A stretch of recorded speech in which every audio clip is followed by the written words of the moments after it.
अरमान, morning weekend पे तो पहले बताइए कौन कौन सी कंपनी ने नंबर्स जारी किए हैं और रहे कैसे हैं? जी बिल्कुल, गुड मॉर्निंग। कई सारे नतीजे आते हुए दिखे हैं, जिसमें सबसे पहले बात करें आईसीआईसीआई बैंक की। यहाँ पर नतीजे आपको बढ़िया दिख रहे हैं सभी पैरामीटर पर। अगर आप देखें निम्स, हालांकि अगर आप देखें थोड़ा बहुत कंप्रेशन जो है वहाँ पर जो अनुमान था उससे थोड़ा ज़्यादा देखा गया है।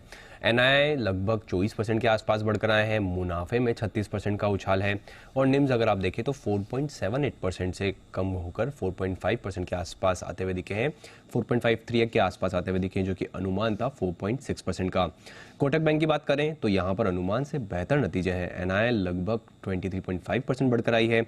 मुनाफा बात करें, मुनाफे में भी 24% का आपका उछाल दिखेगा। और प्रोविजंस पर यहाँ पर बढ़ के आते हुए दिखे हैं, लगभग 2.7 टाइम्स जो है प्रोविजंस बढ़कर आते हुए दिखे हैं। और निम्स की अगर आप बात करें, जो अनुमान था 5% के आने का, उससे कंपेरेटिवली अगर आप देखें तो बेहतर आए, 5.2% के आसपास आते हुए दिखे हैं। एल&टी फाइनेंस होल्डिंग, यहाँ पर अनुमान से बेहतर नतीजे हैं।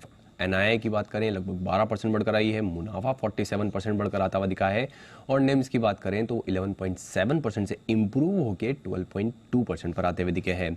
आरबीएल बैंक, यहाँ पर अगर आप देखिए मिक्स सेट ऑफ दिख रहे हैं नतीजे। एनआईआई लगभग 26% के आसपास बढ़कर आई है। मुनाफा अगर आप देखेंगे, मुनाफा 294 करोड़ पर आता हुआ दिखा है, जो कि अनुमान अगर आप देखें 300 करोड़ का था। और प्रोविजंस में भी लगभग 2.5 गुना से ज़्यादा आपको बढ़ोतरी आती हुई दिखेगी। बालकृष्ण इंडस्ट्रीज, यहाँ पर अगर आप देखें मिक्स सेट ऑफ नतीजे दिख रहे हैं। आय लगभग 18% के आसपास गिरकर आई है। मार्जिन्स में इंप्रूवमेंट देखा गया है, जो कि अनुमान भी था 16.4% से इंप्रूव होकर 23.3% पर आते हुए दिखे हैं। अनुमान भी अगर आप बात करें तो 24.3% का था। पेटीएम, यहाँ पर नतीजे बढ़िया दिख रहे हैं, जो घाटा है वो कम होता हुआ दिखा है। आय में लगभग 32% की बढ़ोतरी है। और अगर आप घाटे की बात करें तो 572 करोड़ से गिरकर 292 करोड़ पर आता हुआ दिखा है। जेएसडब्ल्यू एनर्जी, बढ़िया नतीजे दिख रहे हैं। आय लगभग 37% बढ़कर आई है। कामकाजी मुनाफा दोगुना होता हुआ दिखा है। मार्जिन्स में बढ़त है 37.3% से इंप्रूव होकर लगभग 57.7% पर आते हुए दिखे हैं। और मुनाफे में भी आपको 83% के आसपास का जो है डबल दिखेगा। आईडीबीआई बैंक अंत में, यहाँ पर एनआईआई लगभग 12% बढ़े हैं, मुनाफा 60% बढ़कर आता हुआ दिखा है। और निम्स भी थोड़े से इंप्रूव होकर आते हुए दिखे हैं, 4.37 के से बढ़ अगर आप देखें थोड़े बहुत घट कर आते हुए दिखे हैं। निम्स 4.37 से कम होकर 4.3%। और अगर आप देखें निम्स क्यू की बात करें तो वहां पर भी घट कर आते हुए दिखे हैं, 4.8% से गिरकर 4.3% पर आते हुए दिखे। ये तो बात हो गई उन नंबर्स की जो ओवर द वीकेंड है, लेकिन अरमान आज भी नंबर्स आने वाले होंगे, ट्रिगर्स भी होंगे आपके पास, और खबरों के दम पर तो एक्शन दिखेगा ही। बिल्कुल, नतीजों में आज एफ&ओ में आपको टोरेंट फार्मा उनके नतीजे आते हुए दिखेंगे। कैश में Kewal Kiran, Mahindra logistic, Mahindra holidays, PNB housing और आदि जैसी कंपनियां जिनके आपको नतीजे आते हुए दिखेंगे।